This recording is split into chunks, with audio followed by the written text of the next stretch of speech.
So this is the second part of objective 3.3, so 3.3b. We are still working on variation problems. On last week, we learned how to find our constant of proportionality. Today, we're going to use our constant of proportionality to actually solve a problem. So our objectives, you will be able to choose a proper variation equation, find your K, your constant of proportionality, and then solve the variation problem that you're being presented with which you are being presented. Grammar, frame, grammar. Okay? And if you are finished with that, we're going to take that top section of your notes that's blank. We're separated into 4 columns.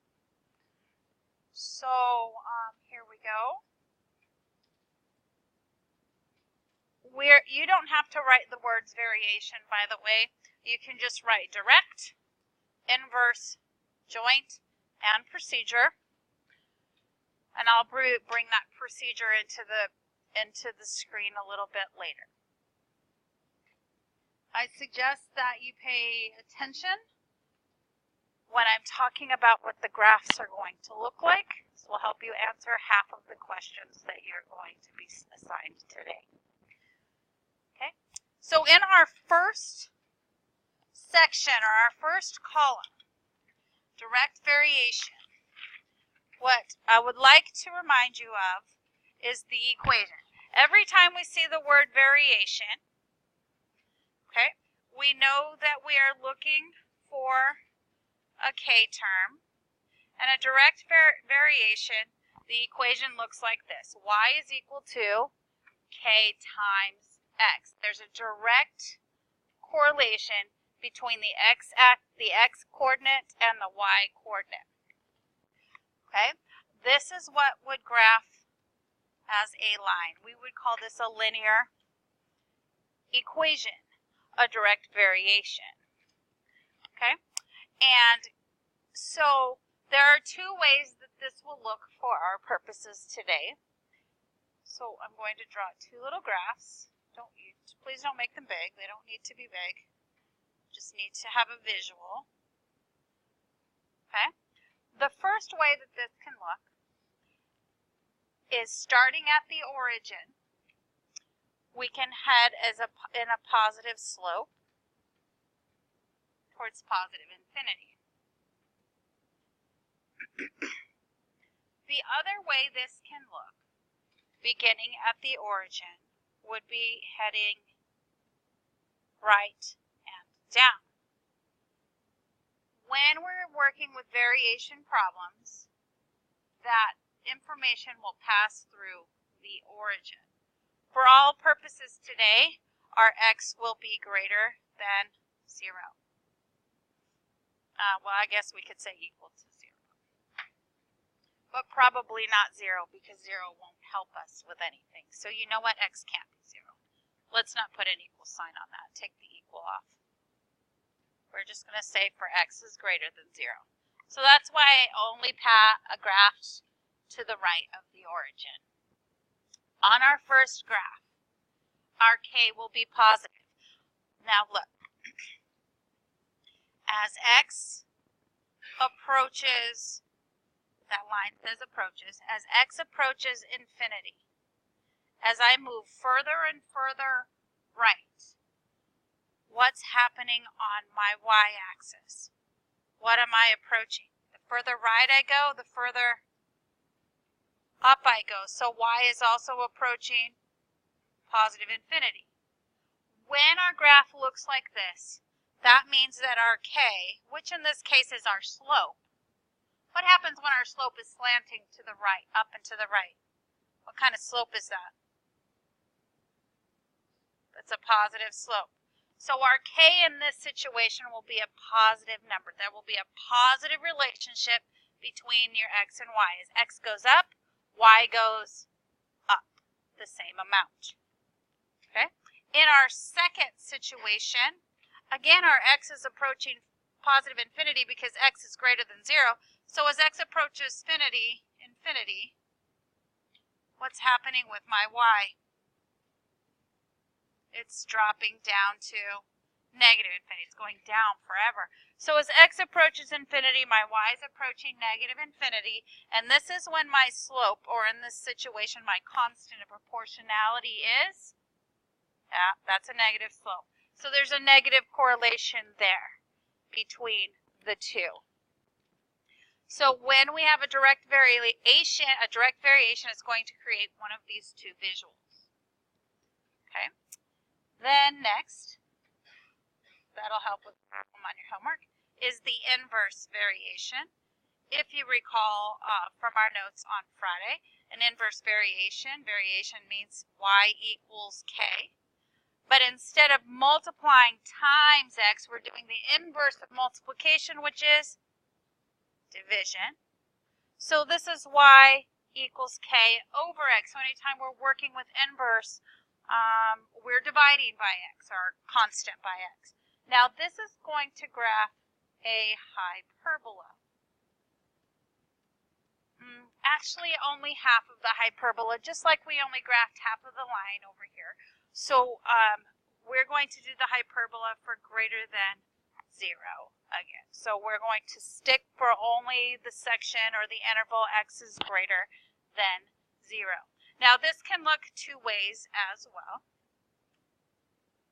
Two ways that this can look. It can look like this, where you have this curve that approaches the x-axis but won't cross it. The x-axis will be an asymptote because x can't equal 0, right? Because we can't put 0 in the denominator. So our x can only approach, okay? And our y can only approach. Okay, so we can only approach. And by the way, the other half of this would be down here in this section, but that's for x is less than 0, and we're not doing that. The other way it can look for x is greater than 0 would be for it to graph down here in quadrant 4. With the other half of that being up here if we did the less than, but we're not. Okay, so again, our focus is in for x is greater than 0. I probably should have put that there.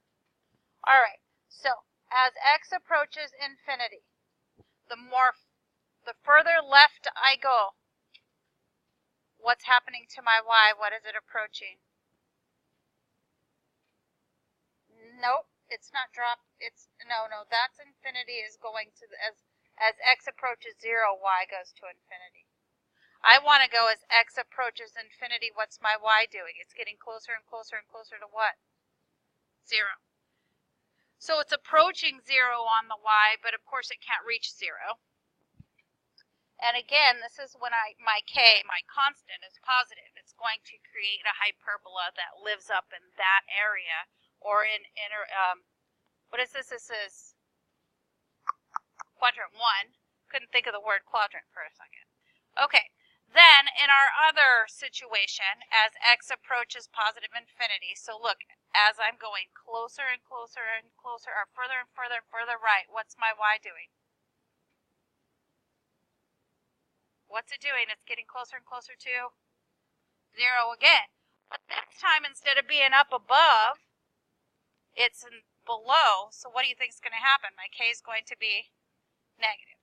Okay? So those are the two situations that we will be working with our variation problems. Our third variation problem is our joint variation problem. And if you recall, so y equals k, it's a variation. And then if it's a joint, we're going to combine two things. So in our notes, we learned that we would multiply two things, and that would be x times z. Now this adds a third dimension to the problem. So we have an x-axis, a y-axis, and a z-axis. Well, we don't in math analysis work in three-dimensional graphs. Yuck. I'm glad we don't. We don't have to graph anything there. Just remember that that's your formula. Okay? All right. The last, but certainly not least, is our procedure section. Now I have these color-coded because I am going to be color-coding our word problems. in steps. So the first step in our procedure to solving these problems is to write the variation equation. Is it direct? Is it inverse? Is it joint? Is it a combination of direct and inverse? What is it? So I'm going to be identifying that in my purple pen and writing my equation in my purple pen. Once I do that, I'm going to switch to finding my constant of proportionality so that I can create something that if I had to graph it, I could. I could find that all-important K term, which is your constant term, your constant of proportionality. How is X proportional to Y? What's the number I'm looking for? Once I find K, I can now solve the problem that I've been presented. Okay? So we will be using K to solve the problem.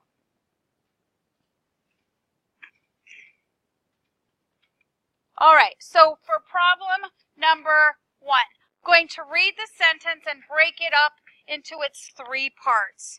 So if Y varies inversely as X, and Y equals 2, and X equals 8, find X when Y equals 14.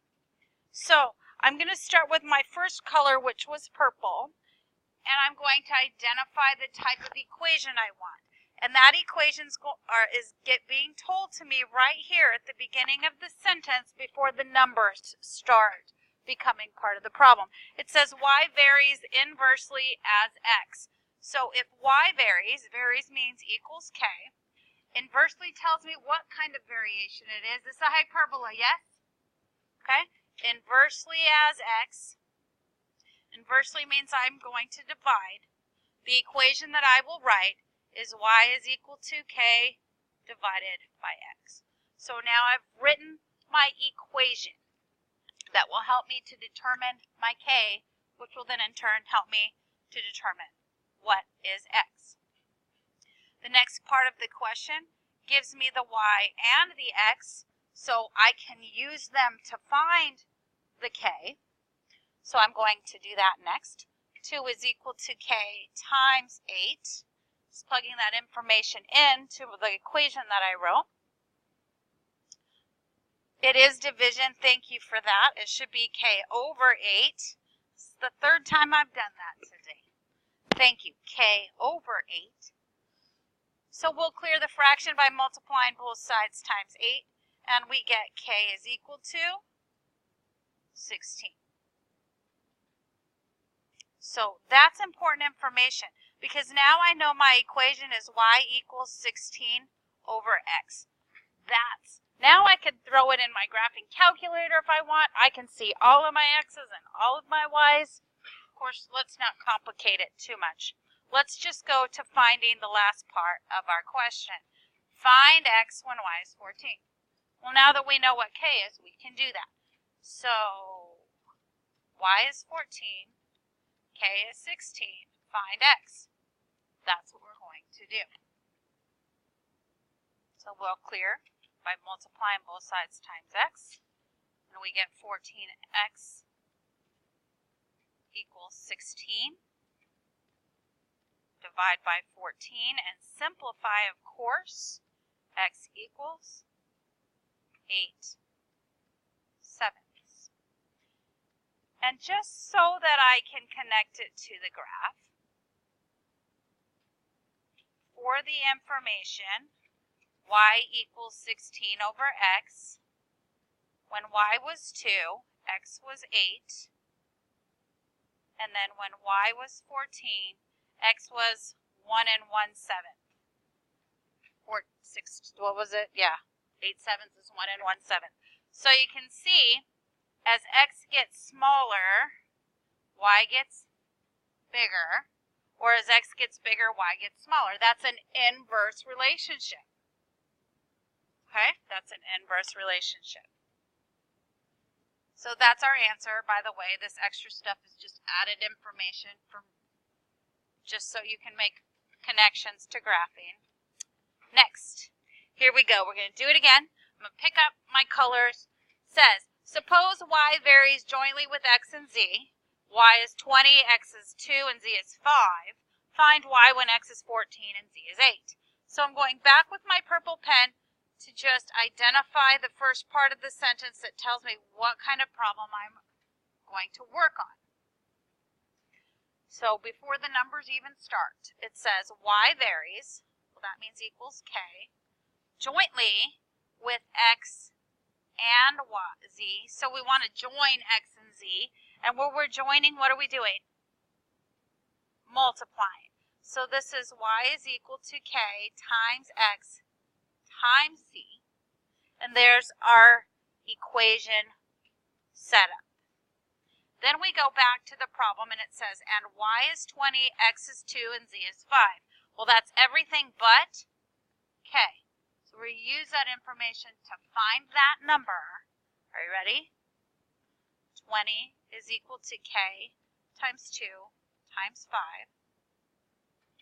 Or 20 is equal to 10k. So k is equal to 2. So that's the number that's unchanging. K is 2, and it will always be 2 for this this problem here. Then we go to the last part of the problem, the part that we have to solve. Find y when x is 14 and z is 8. Oh, well, let's go and write our equation here. Our equation is y is equal to 2 times x times z. So that's the equation. Now we know it. Okay? Why does it keep doing that? All right. So here we go. Find y when x is 14 and z is 8. Now that we know k, we have enough information. And we plug that in our calculator and we get 224. And we wouldn't graph that, of course, because it's three-dimensional, x, y's, and z's.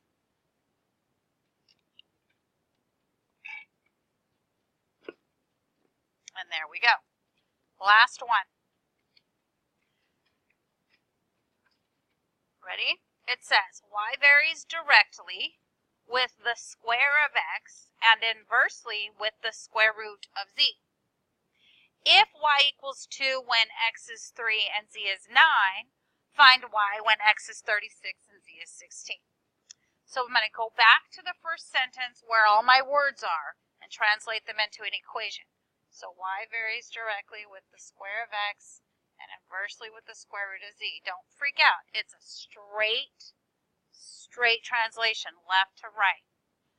Y varies, okay, that's k, equals k, directly with the square of x, so that means x squared. The square of x is x squared, and directly means we're multiplying.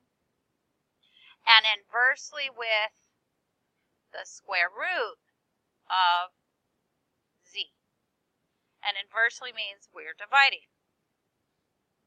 So when I translate that into my equation setup, it's y equals k times x squared over the square root of z.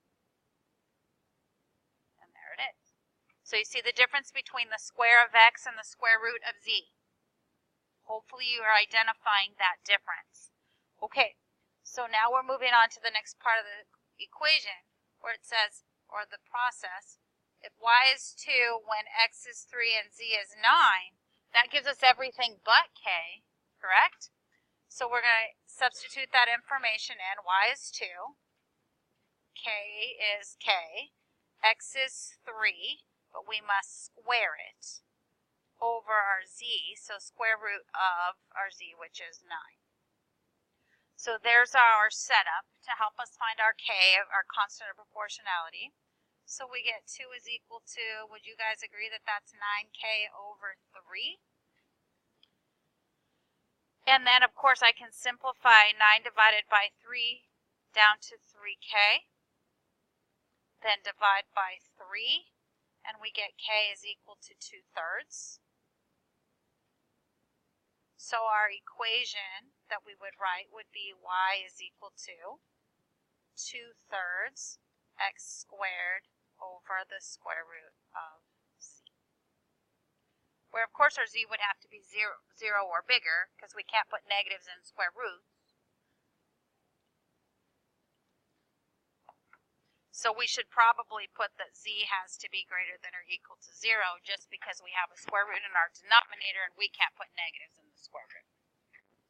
So that would be a restriction. We probably could have restricted our x's on those other problems too. But we're going to continue on. Last part of the problem says find y when x is 36 and z is 16.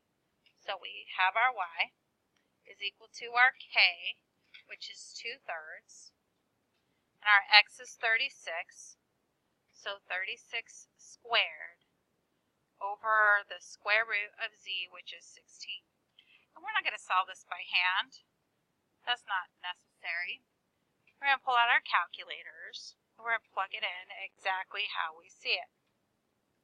So to do that, I'm going to hit my numerator over denominator, and now I'm in my numerator. And I want to put in 2/3. So I'm just going to hit my numerator and denominator again.